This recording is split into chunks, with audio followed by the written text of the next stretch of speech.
Sometimes we think choosing partners is based on what we want in a relationship, but we're actually choosing based on what our wounds are familiar with. Hi, my name is Taiwo, and I'm a licensed mental health counselor in New York and New Jersey that helps multicultural, first gen, and high achieving professionals live a life that is outside of survival mode. I'm gonna call this Talks with Ty. And this topic is signs that you're dating from your wounds and not your values. So, one thing I see a lot when people talk about their relationships is that they're not actually dating from their values, they're dating from their wounds. And when that happens, relationships can feel intense, emotional, even addictive, but also confusing and painful at the same time.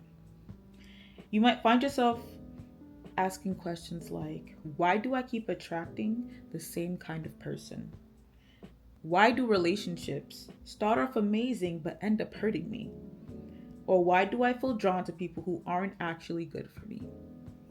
A lot of times, the answer has less to do with bad luck in dating and more to do with the difference between choosing from our wounds versus choosing from our values. So today I want to talk about a few signs that you might be dating from emotional wounds instead of from what you truly want and deserve in a relationship. One of the biggest signs is ignoring red flags. Early in a relationship, you might notice things that don't sit right with you. Maybe the person is inconsistent, they cancel plans often, they avoid serious conversations, or even dismiss your feelings. Your intuition is noticing something, but instead of trusting that instinct, you start explaining their behavior away. You might say things like, they've just been through a lot. They probably just need to open up, or nobody's perfect. Now, empathy is important in a relationship, but when you're dating from a wound, you can tolerate behavior that goes against your values because you're afraid of losing connection. And sometimes the fear of being alone feels stronger than the desire to protect yourself. Sign number two, the relationship feels like an emotional roller coaster. There are really intense highs where everything feels amazing. You feel incredibly connected, excited, and hopeful about the relationship. But there are also deep lows where you feel anxious, confused, or emotionally drained. Maybe communication becomes inconsistent. Maybe affection comes and goes, and you find yourself constantly trying to figure out where you stand with this person. And that cycle of highs and lows can actually become addictive. When someone pulls away and then comes back with affection, your brain releases dopamine and other reward chemicals. Over time, this can create something that feels like love. So even though the relationship is stressful, those moments of closeness feel incredibly powerful. Over time, this can create something that feels like love, but is actually a cycle of emotional intensity. Another common sign is confusing chaos with passion. For many people who grew up around emotional instability, unpredictable caregiving, or inconsistent love, chaos can feel familiar. So when you meet someone who brings a lot of emotional intensity into your life, it can feel exciting and passionate. But passion doesn't have to come with chaos. We ain't all Romeo and Juliet, y'all. Healthy love usually feels different than what we see in dramatic relationship stories or movies. It's often more steady, more predictable, more emotionally safe. And for people who are used to intensity, that kind of calm relationship can feel strange or even boring at first. But calm doesn't mean there's no connection. Often it just means your nervous system isn't constantly in survival mode. Another sign you might be dating from your wounds is feeling like you have to earn love. You might find yourself constantly trying to prove your worth in the relationship by overgiving, over explaining, or even trying hard to keep the person happy. Maybe you avoid expressing your needs because you're worried it will push them away.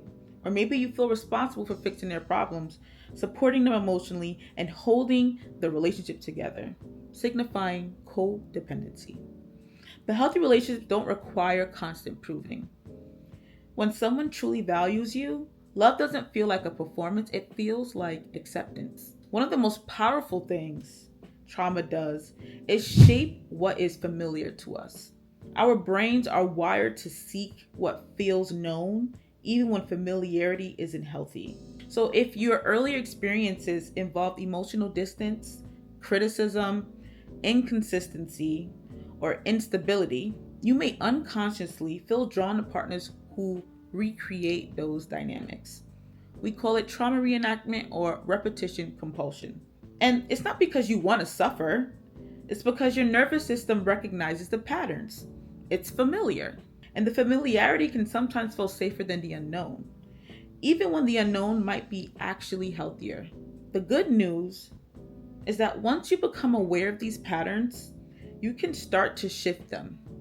Awareness is actually one of the most powerful steps in breaking relationship cycles because instead of automatically following what feels familiar, you can begin to make more intentional choices. When people start healing, the question they ask themselves in relationships begin to change. Instead of asking, do I feel intense chemistry with this person? You might start asking, do I feel emotionally safe with this person? Do they respect my boundaries? Are they consistent with their behavior? Do I feel calm around them or constantly anxious? When you start dating from your values instead of your wounds, relationships may feel less dramatic, but they also become more peaceful, stable, and emotionally secure. Sometimes one of the hardest parts of healing is realizing that the kind of love we're used to isn't always the kind of love we deserve. But the more we heal, the more we learn to recognize the difference between emotional chaos and genuine connection. And over time, that shift can completely change the kinds of relationship we allow into our lives. I hope this was helpful. Like, share, and subscribe to the First Gen Therapist. Peace.